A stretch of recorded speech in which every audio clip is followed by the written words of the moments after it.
"Mom, I need you to handle Christmas dinner this year. It'll be 15 people from Mark's family, and you know how you cook." Sarah's voice sounded casual over the phone, as if she were asking Eleanor Vance to pick up milk from the grocery store. Eleanor, 72 years old, felt the world pause for a moment as she processed her daughter's words. 72 years of life, 45 years of marriage, 30 years a widow, and now this. 15 people. Sarah. "And why do I have to take care of everything?" Eleanor asked, gripping the phone until her knuckles turned white. From the other end of the line, she heard Sarah sigh impatiently, like a spoiled child throwing a tantrum. "Oh, Mom, because you have free time. We work all day. Besides, Mark's house is too small to host his entire family. Yours is perfect. It has that big dining room and spacious kitchen. And let's be honest, no one cooks turkey like you do."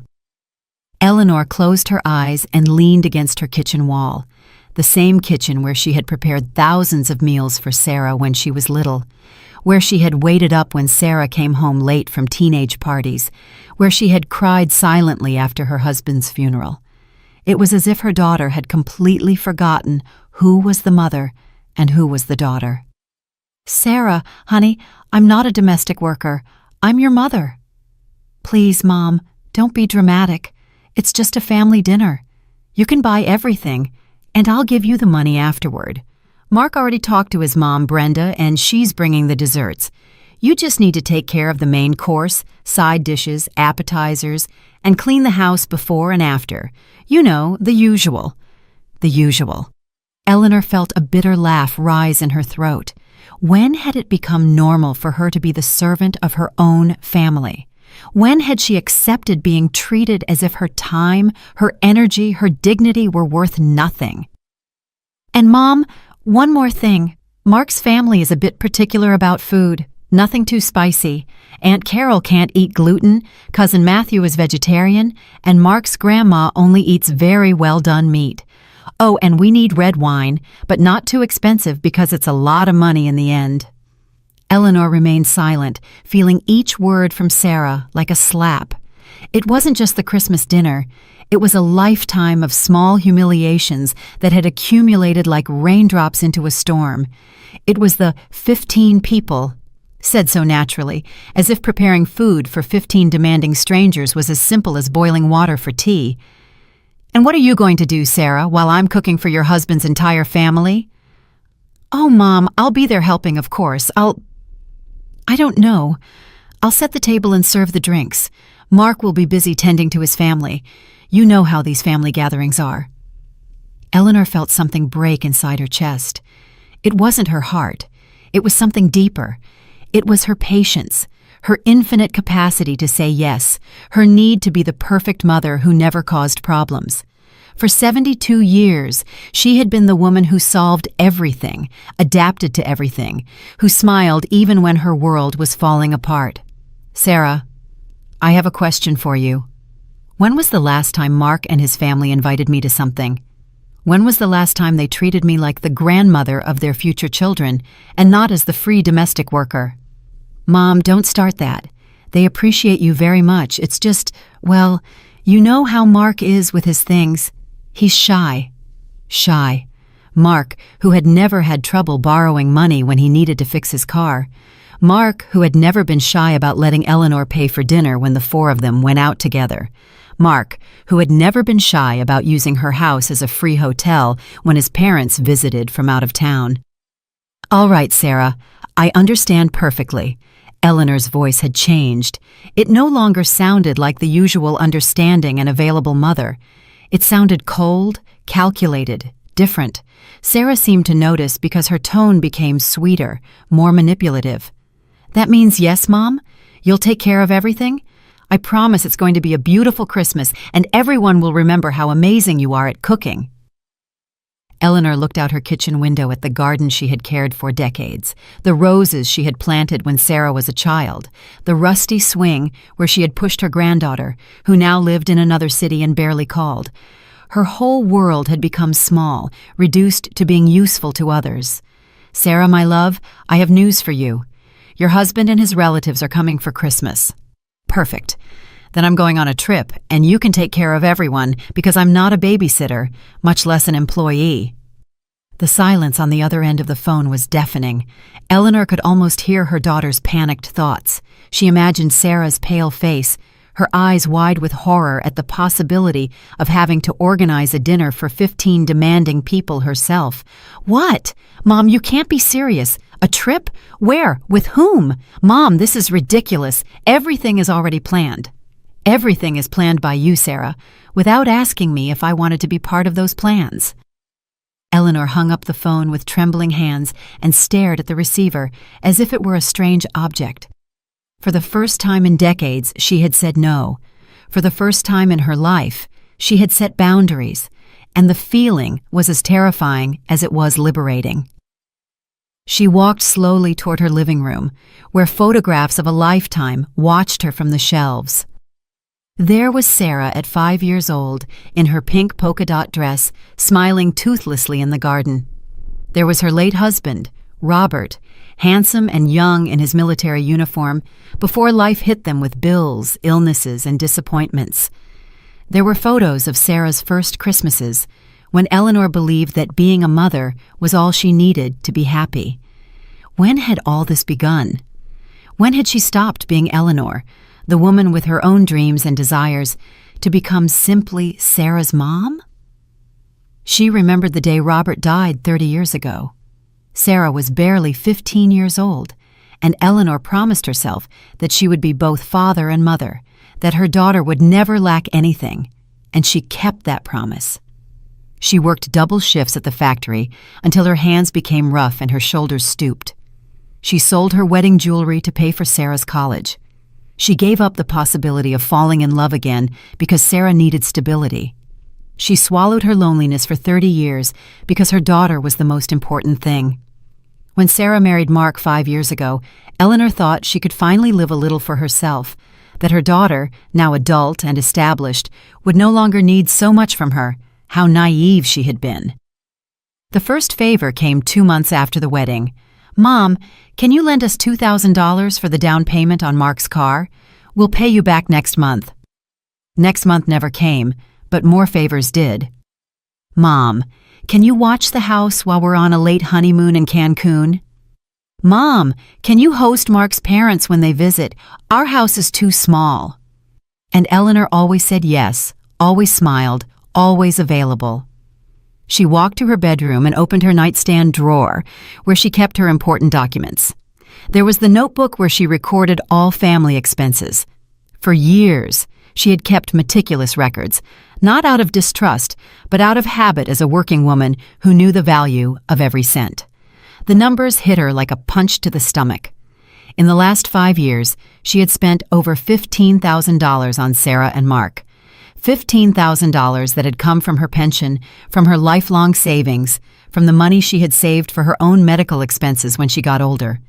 Mark's birthday dinner, $10, Sarah's car repair, $800, Christmas shopping for the whole family, $950, flights for Sarah and Mark to visit the in-laws, $600, Sarah's rent when Mark lost his job, $1,200 for 3 months. And never, not once had they asked how she was, if she needed anything, if she had enough money for her medications, or to fix the leaky roof that she had been ignoring for 2 years, because she preferred to prioritize Sarah's emergencies.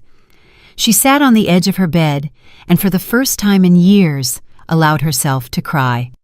She didn't cry out of sadness. She cried out of rage. Rage at Sarah for taking her for granted. Rage at Mark for treating her like a free domestic worker. But most of all, rage at herself for letting this happen. The phone rang. It was Sarah again. "Mom, please, you can't do this to me.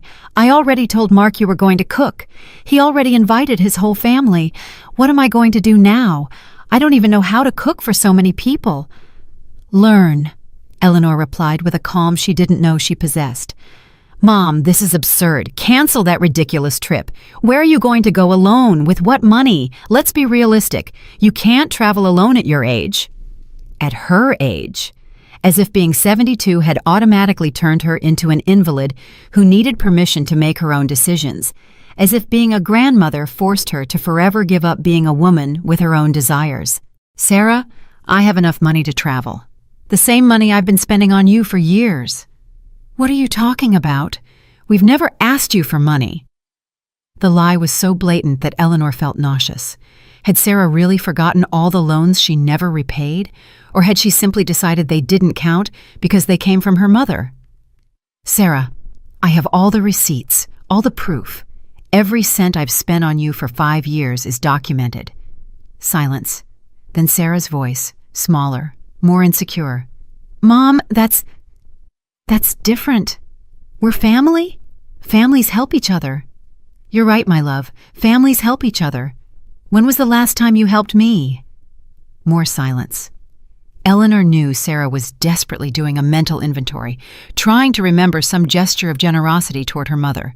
She wouldn't find it because it didn't exist. "I'm always here for you, Mom. I always call you. You call me when you need something. There's a difference." The truth hung in the air like an accusation. Eleanor got up and walked to her window, looking at the street where she had lived for 40 years. The same street where she had raised Sarah, where she had mourned Robert's death, where she had grown old, waiting for someone to treat her with the respect she deserved. "Tomorrow I'm going to the travel agency," she finally said, "and you're going to have to figure it out yourself." That night, Eleanor couldn't sleep.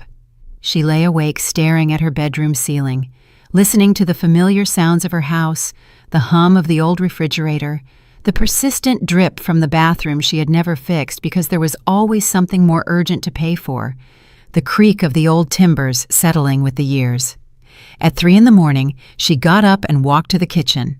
She brewed a cup of chamomile tea, the same kind she used to make Sarah when she was little and had nightmares. How ironic that now it was she who had nightmares, but her nightmares were real and had names. They were called ingratitude, emotional abuse, and the terrible feeling of having wasted 30 years of her life being the person everyone needed, but no one valued. She sat at the kitchen table with her steaming cup and began to remember. Not the sweet memories she had been feeding for years, but the others, the ones she had buried deep because they hurt too much.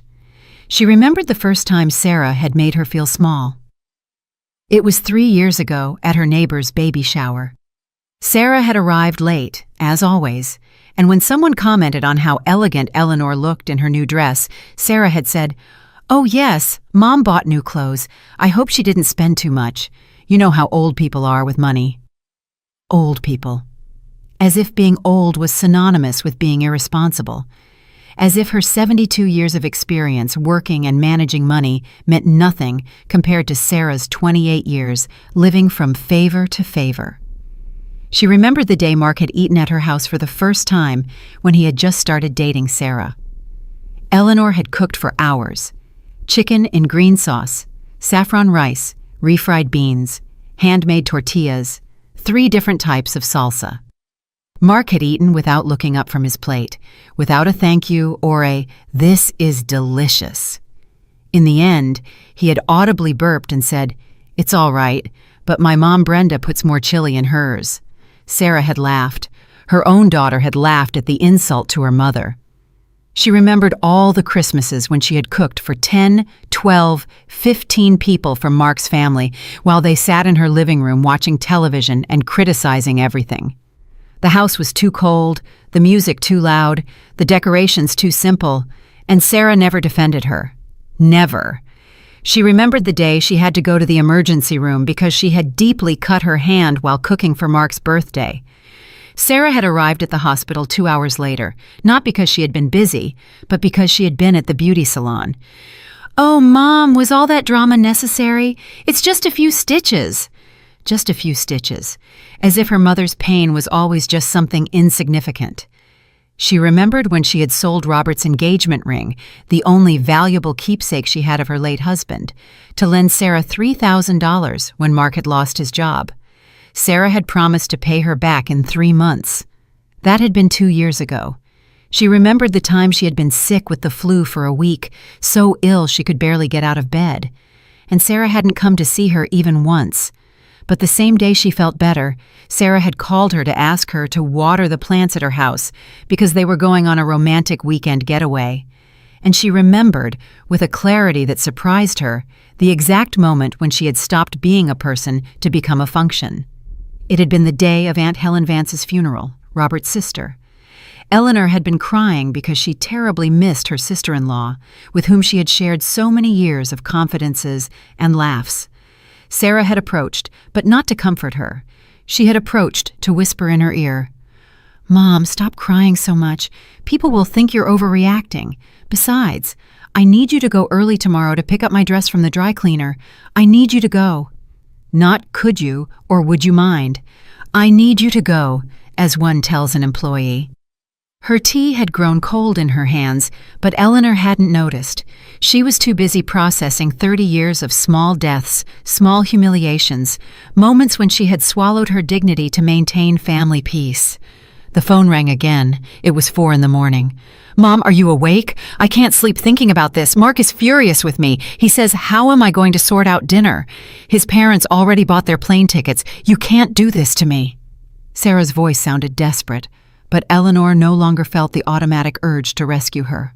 For the first time in her life, her daughter's problems sounded like problems her daughter had created and that her daughter could solve. "Sarah, it's 4 a.m. "I know, but I just can't sleep. Mom, please, let's be reasonable. We can find a solution. What if I pay for all the ingredients? What if I help you more in the kitchen?" As if the problem was the amount of help and not the fundamental fact that they had planned to use her house, her time, her energy, and her money, without even asking if she agreed. "Sarah, the solution is very simple. Have dinner at your house." "But our house is too small." "Then rent a hall." "That costs money." "And my time, my house, and my work don't cost money, do they?" Silence. A long, heavy silence that held 30 years of unspoken truths. "Mom, I don't know what's wrong with you lately. You're being very strange, very selfish." Selfish. The word every woman who dares to set boundaries hears sooner or later. The word used to make women feel guilty for having their own needs. "Sarah, I'm hanging up now, and don't call me again until you found a solution that doesn't involve me." "Mom." Eleanor hung up the phone and unplugged it from the wall. The silence that followed was the most beautiful she had heard in years. The next morning, Eleanor woke up with a strange feeling in her chest. At first, she thought it was anxiety, but after a few minutes, she realized it was something she hadn't felt in decades. Freedom. For the first time in 30 years, she didn't have to wonder what Sarah needed, what problems she had to solve, what sacrifice she had to make. She dressed carefully, choosing her favorite cream blouse, the one Sarah always criticized, saying it made her look too old. She combed her hair in front of the mirror and for the first time in years truly looked at herself, not to look for wrinkles or gray hairs to conceal, but to recognize herself. There stood Eleanor Vance, 72 years old, widow, mother, but above all, a woman. She walked towards downtown with firm steps. Every block she covered felt like a declaration of independence. The travel agency was on Main Street, between the pharmacy where she bought her medications and the bakery where she had bought bread every day for 40 years. "Good morning, ma'am. How can I help you?" The young woman behind the counter had a genuine smile, not the forced smile Eleanor had learned to recognize in people who saw her only as someone's grandmother. "I want to take a trip for Christmas." "How wonderful. Do you have a destination in mind? Are you traveling with family?" "I'm traveling alone, and I want to go as far away from here as possible." The agent, whose name was Emily Miller according to her badge, showed no surprise or pity. She simply opened her computer and began to show her options. "We have some beautiful packages for solo travelers. Are you interested in beaches, mountains, historic cities?" Eleanor looked at the photographs Emily showed her: white sand beaches in Cancun, snowy mountains in Switzerland, cobblestone streets in Spain. For years, she had only seen these places in magazines she flipped through in the doctor's waiting room, thinking they were dreams for other people, for people who had the right to be happy. "How much money are you planning to spend?" Emily asked gently. Eleanor thought of the $15,000 she had documented in her notebook. $15,000 she had given without thinking, without asking for anything in return, believing that love was bought with sacrifice. "I have $5,000, she said. And as she said it, she realized it was the first time in years she was talking about her money, not the money she had to set aside for Sarah's emergencies. Emily smiled more broadly. "With $5,000, we can do something incredible. How about a tour of Spain and Italy, 3 weeks visiting Madrid, Barcelona, Rome, Florence, hotels with history, meals included, guides who speak English? It's perfect for someone who wants to rediscover themselves." Rediscover herself. The word resonated in Eleanor's chest like a bell. When was the last time she had done something just to rediscover herself? "I'm interested. When would it depart?" "We have a departure on December 20th. You would return on January 10th. Exactly during the Christmas holidays. Exactly when Sarah expected her to be cooking for 15 strangers in her own house. The irony was so perfect that Eleanor almost laughed. "Do you need to think about it?" Emily asked. "No," Eleanor replied without hesitation. "I want to book that trip right now." As Emily prepared the documents, Eleanor felt a mixture of terror and euphoria. It was the most impulsive decision she had ever made, but also the one that made the most sense. For the first time, she was choosing her own happiness over the expectations of others. "I need a copy of your passport and a credit card for the deposit," Emily said. Eleanor took her passport from her purse. It was valid because she had renewed it last year with the secret hope of someday using it. Sarah had scoffed when she found out. "Why are you renewing your passport, Mom? Where are you going to go?" "To Spain and Italy," Eleanor thought with a smile. "I'm going to Spain and Italy." When she left the travel agency with her ticket in hand, she felt like a different woman. It wasn't just the trip.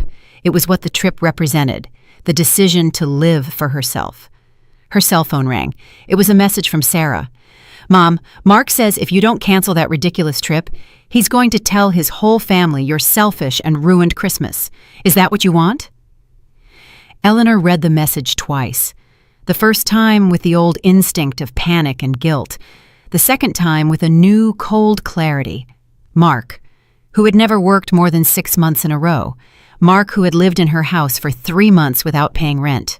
Mark, who ate her food, used her electricity, her water, her internet, and now had the audacity to call her selfish. She typed a clear reply. "Tell Mark he can tell his family whatever he wants. I'll be in Europe, so I won't hear him." The reply came immediately. "Europe? Are you crazy? With what money?" "With my money," Eleanor wrote. And then, after a moment's thought, she added, "The same money I've been spending on you for years." Her phone started ringing immediately. Sarah was calling her. Eleanor looked at the screen, saw her daughter's name, and for the first time in her life decided not to answer. She turned off the phone and put it in her purse. She had more important things to do than listen to reproaches and manipulations. She had to buy luggage. She had to check what clothes to take to Europe in December. She had to start living the life she had been postponing for 72 years. As she walked toward the luggage store, Eleanor felt lighter with each step. It was as if she had been carrying an invisible backpack full of stones for decades and had finally taken it off. For the first time in 30 years, she had something to look forward to, and it had nothing to do with making someone else happy. For the next 3 days, Eleanor kept her phone off, not because she was afraid of Sarah's calls, but because she had discovered something wonderful. Silence. The silence of not having to explain her decisions to anyone. The silence of not having to justify why she deserved to be happy. She spent those days preparing for her trip like a teenager, preparing for her first date. She bought a new suitcase, wine red, elegant, and practical. She bought clothes she had never dared to wear, a stylish beige coat that made her look sophisticated, brightly colored scarves, comfortable but pretty shoes for walking on European streets. At the downtown bookstore, she bought a guide to Spain and Italy and spent hours studying the maps, marking the places she wanted to visit. The Prado Museum in Madrid, where she would see for the first time the paintings she had admired in books for years. The Sagrada Familia in Barcelona, that impossible church that seemed straight out of a dream. The Colosseum in Rome, where she would imagine the lives of people who had existed 2,000 years ago. The canals of Venice, where she would have a coffee while watching the gondolas pass by. For the first time in decades, she had something of her own to plan, something that did not involve the well-being of anyone but herself. On the fourth day, she decided to turn on her phone. She had 47 missed calls from Sarah, 12 voice messages, and 23 text messages. She read them all with a calm that surprised herself. "Mom, answer the phone. Mom, this is ridiculous. You're acting like a child. Mark says if you don't change your mind, we're going to have to find another solution." "Mom, Mark's family already bought their plane tickets. You can't ruin Christmas for so many people. I'm very disappointed in you. I never thought you'd be so selfish." "Mom, please, I need you." The messages followed the same pattern. First anger, then emotional blackmail, then victimhood. It was like reading a manual on psychological manipulation. The saddest thing was that for years, that manual had worked perfectly on her, but not anymore. She dialed the number of her friend Beatrice B. Walton, the only person she knew who had always spoken to her honestly, even when that honesty hurt. "Eleanor, where have you been? Sarah called me yesterday asking if I knew where you were. She sounded hysterical. B, I need to tell you something, and I need you to be honest with me." They met at the corner cafe, the same one where they had met once a week for the past 10 years. B, at 74, was still the direct and unfiltered woman she had been all her life. She had been widowed the same year as Eleanor, but had taken a completely different path. She had learned to drive, taken painting classes, traveled with tour groups, and even had a couple of discreet romances. "You look different," was the first thing B said when she saw her. "You look more like yourself." Eleanor told her everything. Sarah's call, the demand to organize dinner for 15 people, her refusal, the trip to Europe she had booked. B listened without interrupting, nodding occasionally until Eleanor finished. "And what do you think?" Eleanor asked. "Am I being selfish?" B laughed, a laugh that sounded like jingle bells. "Oh, Eleanor, do you know how many years I've been waiting for you to have this conversation with yourself?" "What do you mean?" "What do I mean? I've seen how Sarah treats you for years. I've seen how you let yourself be treated, and every time I've tried to tell you something, you defend her. But she's my daughter, B. But she's going through a difficult time. But when you're a mother—" Sound familiar? Eleanor felt her cheeks flush. Yes, it sounded familiar. She had used those same excuses for years to justify the unjustifiable. "B, do you think I'm a bad mother for going on a trip for Christmas?" "I think you're a woman who is finally learning the difference between being a good mother and being a useful mother. A good mother teaches her children to be independent, responsible, grateful. A useful mother does everything for her children until they forget how to do things for themselves." B's words fell like raindrops on dry ground. Eleanor had been a useful mother, not a good mother. She had solved all of Sarah's problems until Sarah had lost the ability to solve her own problems. She had given so much unconditional love that Sarah had learned to take it for granted. But isn't a mother supposed to always be available for her children?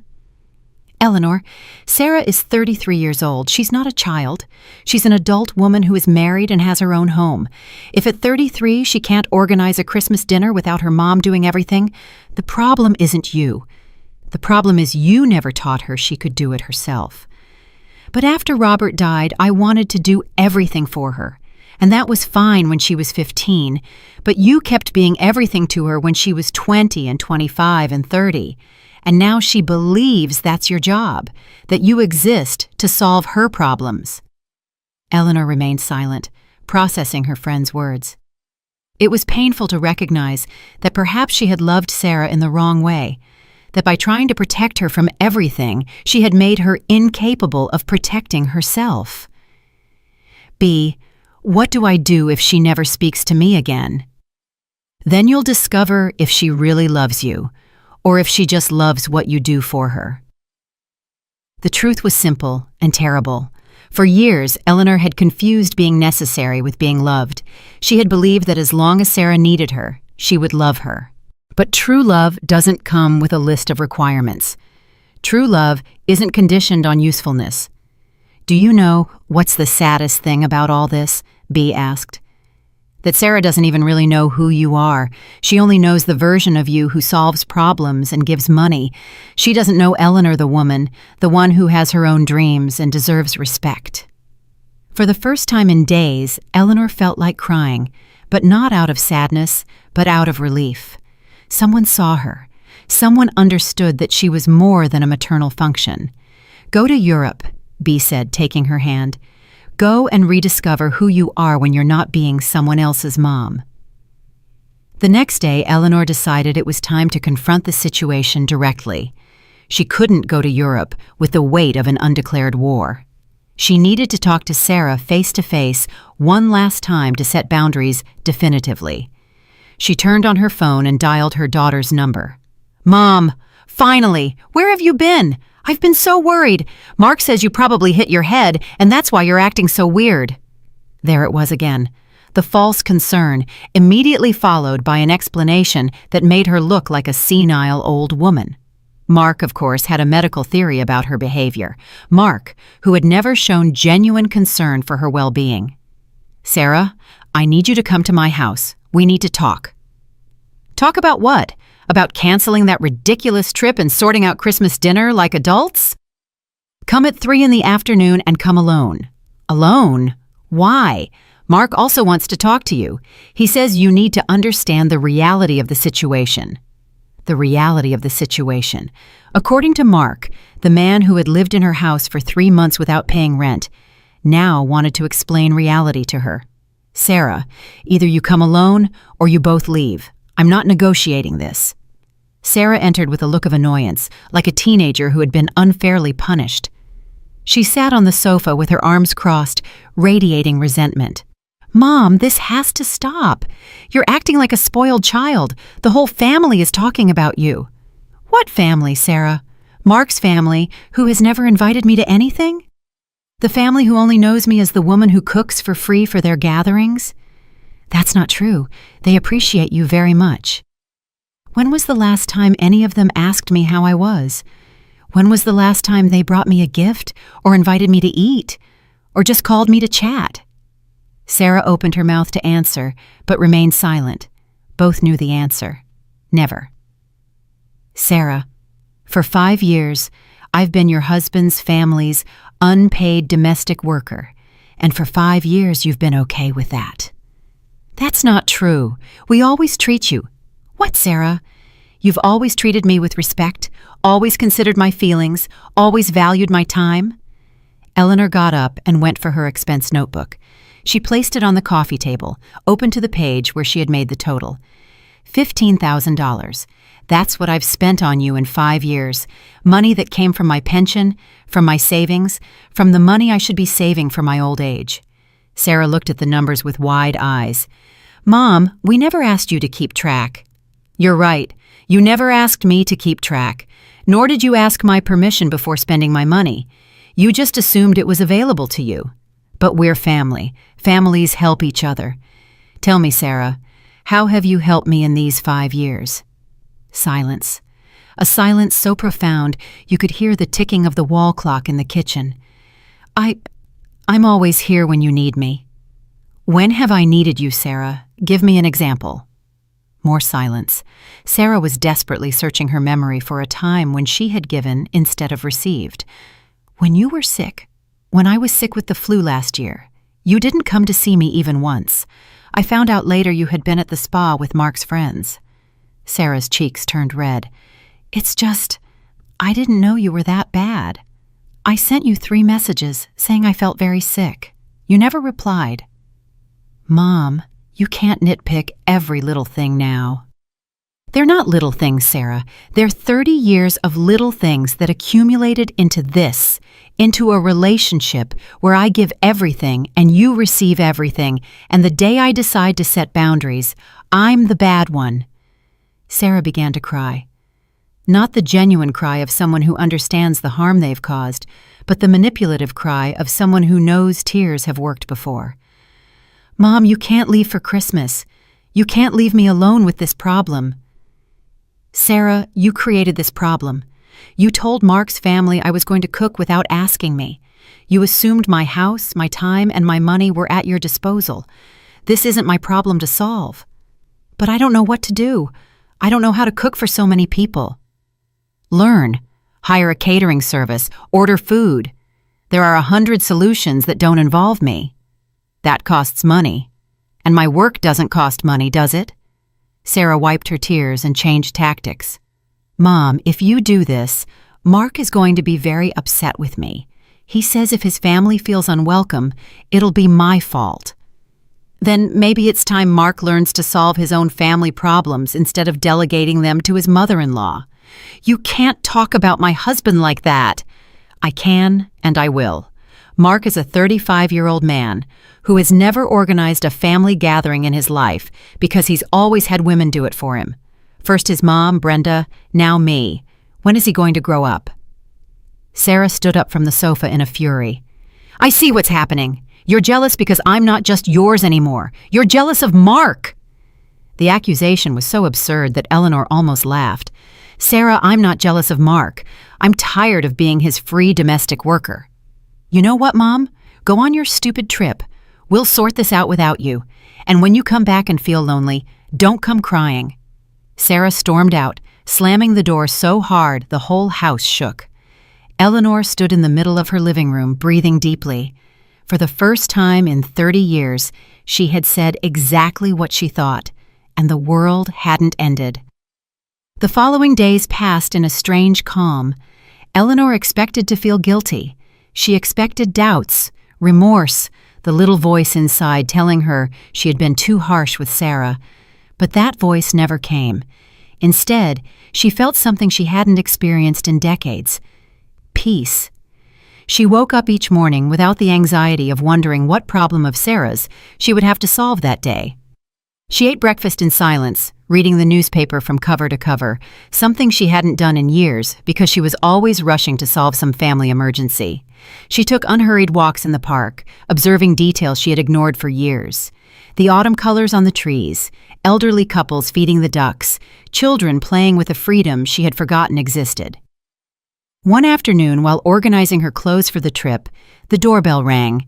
She expected it to be Sarah, perhaps coming to apologize, perhaps coming to make one last manipulative attempt. But when she opened the door, she found Brenda, Mark's mother. Brenda was a 68-year-old woman, elegant and cold, who had always treated Eleanor with distant courtesy. In 5 years of knowing her, they had never had a conversation that lasted more than 10 minutes. Eleanor, sorry to come without warning, but we need to talk. Of course, Brenda, come in. Brenda entered and sat on the sofa with the rigid posture of someone who had come to perform an unpleasant mission. Eleanor, Sarah told me about the situation, about your decision to go on a trip for Christmas. Yes, I'm going to Spain and Italy. It's something I've wanted to do for years. I understand you want to travel, but don't you think the timing is inappropriate? We already have everything planned. My family already bought their plane tickets. Eleanor studied Brenda's face. There was no malice in her words, but there was that automatic assumption that others' plans were more important than her own. Brenda, can I ask you something? In these 5 years, how many times has your family invited me to something? Brenda blinked. She clearly didn't expect that question. Well, we've always appreciated you opening your home for family gatherings. That's not what I asked. I asked how many times you've invited me to something, to your house, to a restaurant, to a celebration where I was the guest and not the hostess. The silence stretched. Brenda looked at her hands, clearly uncomfortable. Eleanor, we always thought you enjoyed being the hostess. You're such a good cook, and your house is so welcoming. Brenda, for 5 years, I've cooked for your family every Christmas, every birthday, every special occasion. I've spent thousands of dollars on food, decorations, gifts. I've cleaned my house before and after every gathering. I've washed mountains of dishes, and in 5 years, no one in your family has genuinely thanked me. But Eleanor, last year, at Christmas dinner, your sister Carol criticized my turkey, saying it was too dry. Your brother-in-law Elias complained there wasn't enough beer. Your son Mark burped at the table and then fell asleep on my sofa while I washed the dishes. Is that appreciation, Brenda? Brenda blushed. She clearly knew that everything Eleanor said was true, but she had never thought about it from the hostess's perspective. Eleanor, I hadn't realized. Of course you hadn't realized, because for 5 years, all of you have seen me as part of the furniture at family gatherings. The woman who cooks, cleans, and pays, but who doesn't have her own feelings. That's not true. Brenda, tell me something. Do you know my favorite color? Do you know what kind of music I like? Do you know if I have hobbies, dreams, interests that aren't cooking for your family? Brenda looked at her with wide eyes, clearly realizing she knew absolutely nothing about Eleanor as a person. I hadn't thought. Exactly. You hadn't thought. Because for your family, I'm not a person. I'm a function. Brenda remained silent for a long moment. When she finally spoke, her voice sounded different, smaller. What can we do to fix this? Nothing, Brenda. You can't fix 5 years of disrespect with an apology, and I don't want you to fix it anymore. But Christmas dinner can be at a restaurant, at your house, at Sarah's house, or anywhere that isn't mine. For 5 years, you have taken for granted that my house was available for your gatherings. This year, you will learn to make other plans. I know we've made mistakes, but don't you think cutting all contact is extreme? I'm not cutting all contact. I'm setting boundaries. I'm telling you that I'm no longer going to be your family's unpaid domestic worker. Brenda stood up to leave, but before reaching the door, she turned around.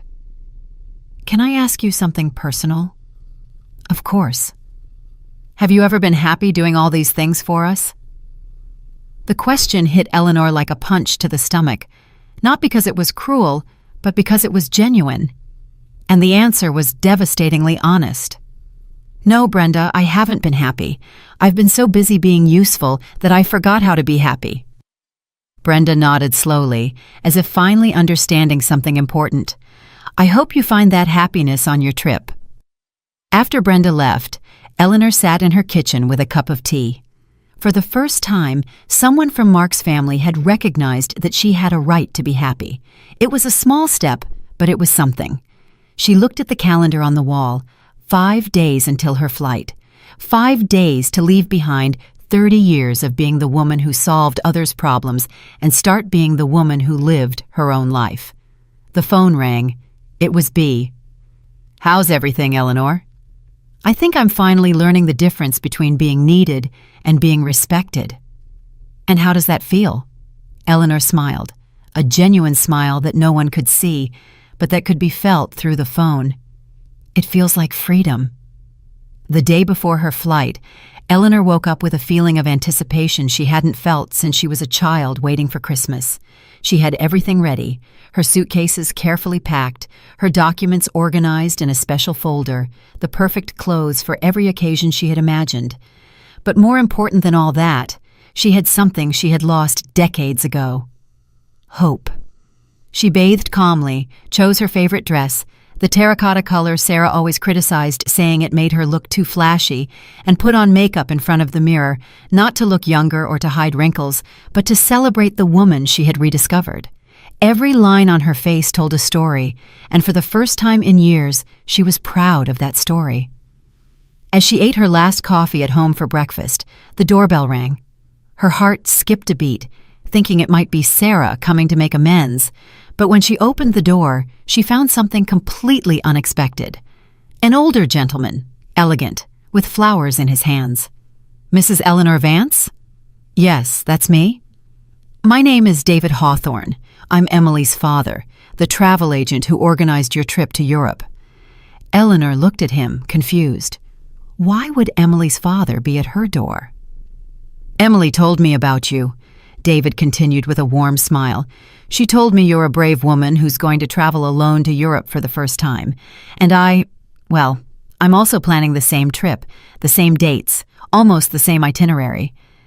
Eleanor felt her cheeks flush. "And I was wondering if you'd like some company, not for romance or anything pushy," he quickly clarified, noticing the surprised expression on her face.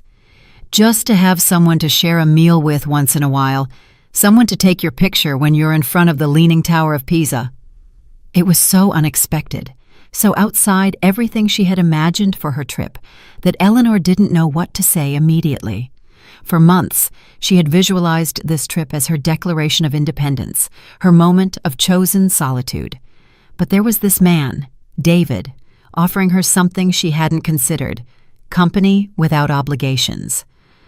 "I don't know what to say. I wasn't expecting this."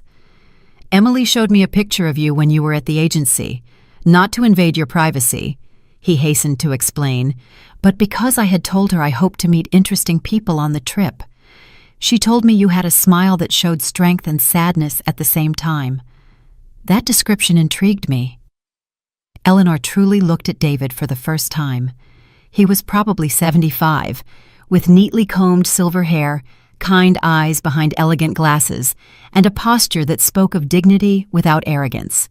He was wearing a brown wool sweater and well-pressed trousers.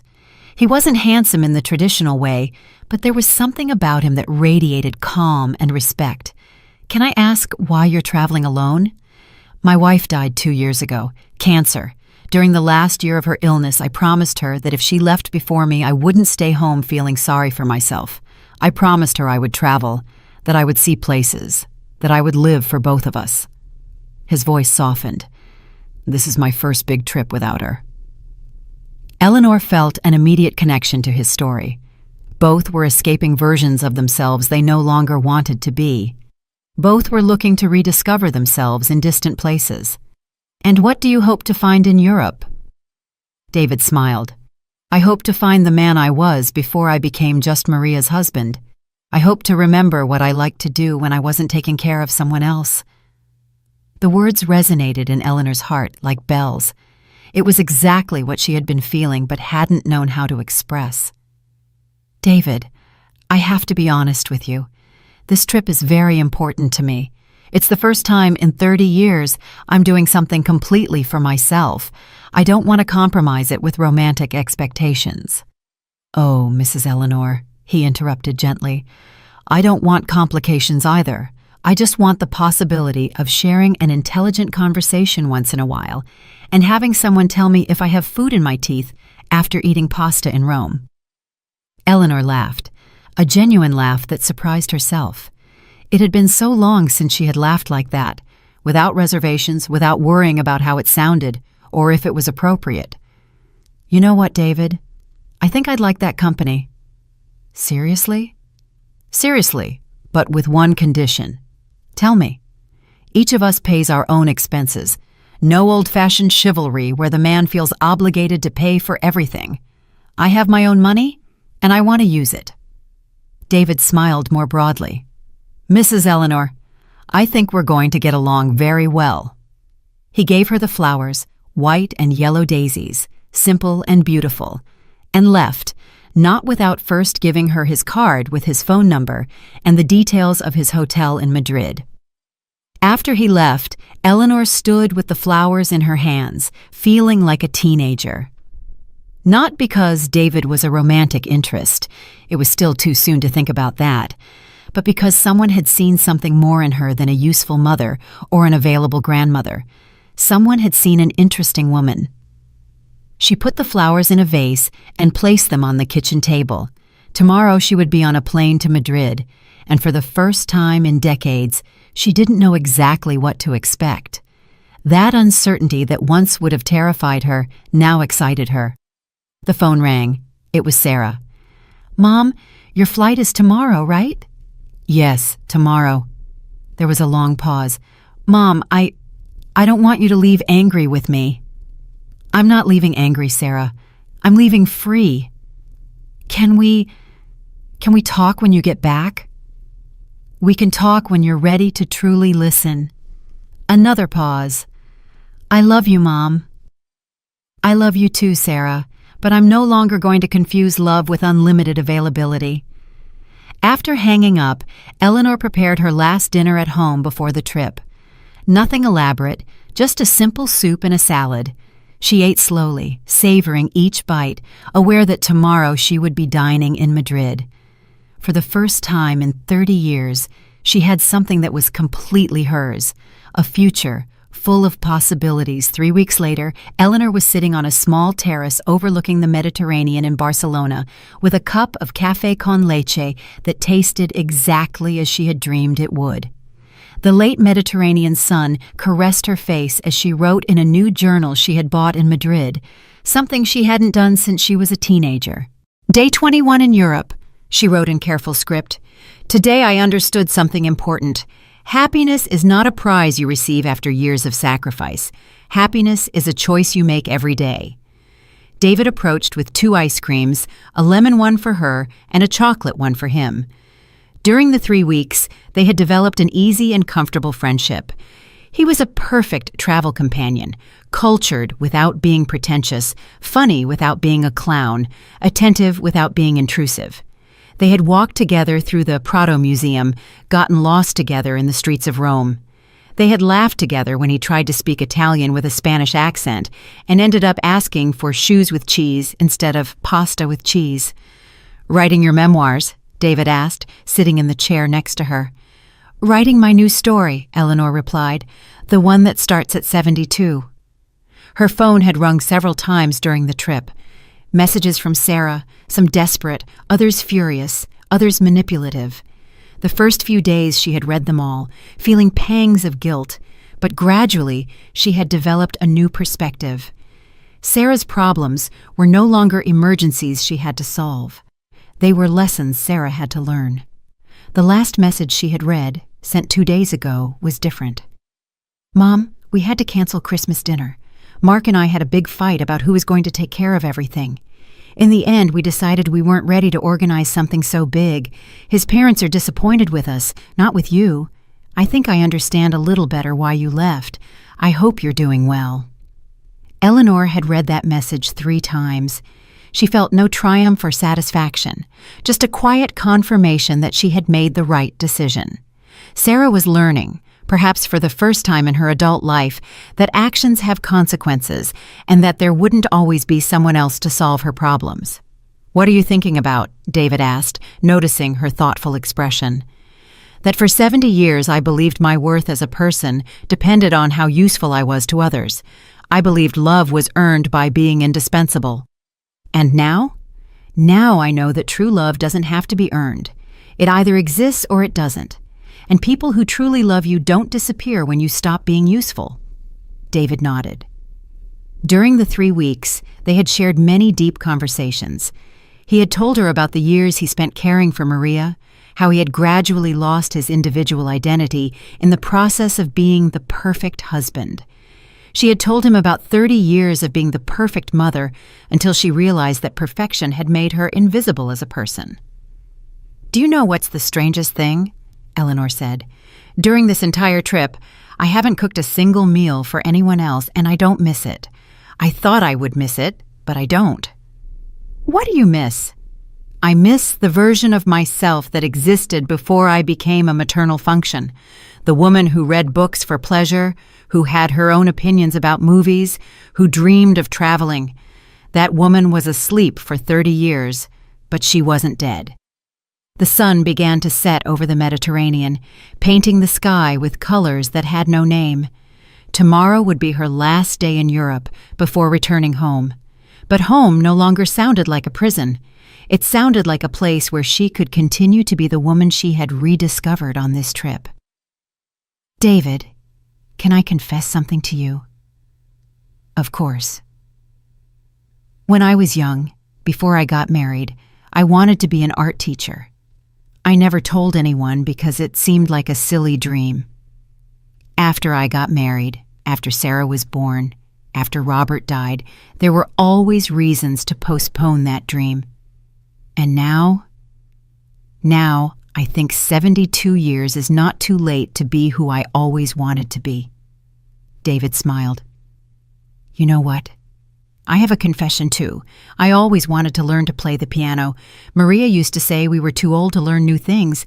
What do you plan to do about it? I think I'm going to buy a piano. They laughed together.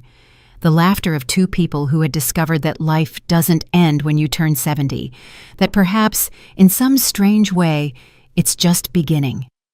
That night, Eleanor stayed awake in her hotel room, looking out the window at the lights of Barcelona. Tomorrow, she would return home, but not as the same woman who had left. She would return as Eleanor Vance, not as Sarah's mother or Mark's former domestic worker. She would return as a woman who had learned that saying no wasn't selfishness, it was survival. Her phone vibrated. A message from B. "How's the new Eleanor?" She replied. The new Eleanor is learning that it's never too late to start a new life. The next day, on the plane back, as she watched Europe disappear beneath the clouds, Eleanor wrote in her journal, "Today I don't need permission to live. Today I know that respect is not begged for, it is demanded. Today I understand that freedom is not doing what you want, but not doing what you don't want. And tomorrow, when I land at home, I will begin the rest of my life."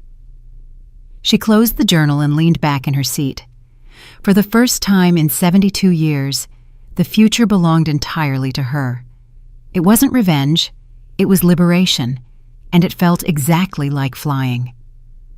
6 months after my return from Europe, I am sitting here in my new art studio with hands stained with acrylic paint and a heart lighter than it has been in decades.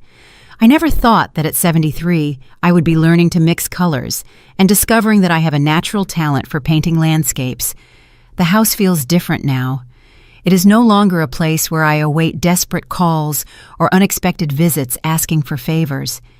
It is my sanctuary, my space, where every object is where I want it to be, and every decision is mine. The silence no longer frightens me. It embraces me.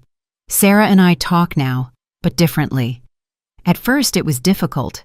There were tears, reproaches, mutual accusations, but something changed when I stopped defending myself and simply maintained my boundaries. She had to learn to relate to me as a person, not as a resource. She is still learning, but there is progress. She asks me how I am before telling me her problems. She invites me to lunch without expecting me to pay the bill. These are small changes, but significant. Mark. Well, Mark is still Mark, but he's no longer my problem. Sarah is slowly learning that her husband's problems are her husband's responsibility, not her mother-in-law's. It has been a costly lesson for her, but a necessary one. David visits me once a week. We drink tea, share stories from our classes. He did indeed buy his piano and is learning to play Chopin, and sometimes we go to the movies like two friends who enjoy each other's company without complicated expectations. I don't know if someday it will be something more, and for the first time in my life, that uncertainty feels beautiful instead of distressing. I have learned that self-love is not selfishness. It is emotional survival. For years, I confused sacrifice with love, thinking that the more I gave, the more I would be loved. Now I understand that true love blossoms when both people respect each other enough to maintain their individuality. My bank account has grown. When you stop being the family bank, it's incredible how much money you save. I've used some of those savings to remodel my house, for my painting classes, for small luxuries I used to consider unnecessary. A monthly massage, new books, fresh flowers for my table, things that make every day feel like a celebration of being alive. The most surprising thing has been discovering that I wasn't invisible. I had simply stopped seeing myself. When I started to value myself, others also began to do so. My neighbors greet me differently. The butcher asks me about my paintings. The librarian saves art books especially for me. I have learned that setting boundaries doesn't destroy relationships. It either improves them or eliminates them, and both outcomes are good. Relationships that improve become more authentic. Those that are eliminated probably weren't worth keeping. Some days I feel sadness for the lost years, for the woman I was who believed herself indispensable when in reality she was interchangeable. But that sadness no longer paralyzes me. I accept it, embrace it, and then let it go. The past taught me. The present belongs to me. I look at my hands as I write this. Hands that cooked thousands of meals for people who took them for granted. Hands that cleaned messes I didn't make. Hands that signed checks for others' dreams. Now these same hands create art, write their own thoughts, applaud personal achievements. The woman who boarded that plane to Madrid was a retired domestic worker who had forgotten her own name. The woman who returned is Eleanor Vance, artist, traveler, friend, a complete woman who doesn't need anyone's approval to validate her existence. I still wake up every morning without knowing exactly what the day holds, but now that uncertainty is exciting, not terrifying, because I finally learned the most important lesson of all, that I deserve to write my own story and that it's never too late to change the ending. If you enjoyed my story, you can support me by sending a super thanks so I can write more stories like this. Thanks a lot in advance. What about you? What would you do in this person's shoes? I'd really love to hear your thoughts, so drop them in the comments. I'm always curious to know what you think. Oh, and let me know where you've heard this story. If you want to hear more life stories like this, like the video and subscribe to my channel. There are many more waiting for you. Big hugs, and see you next time.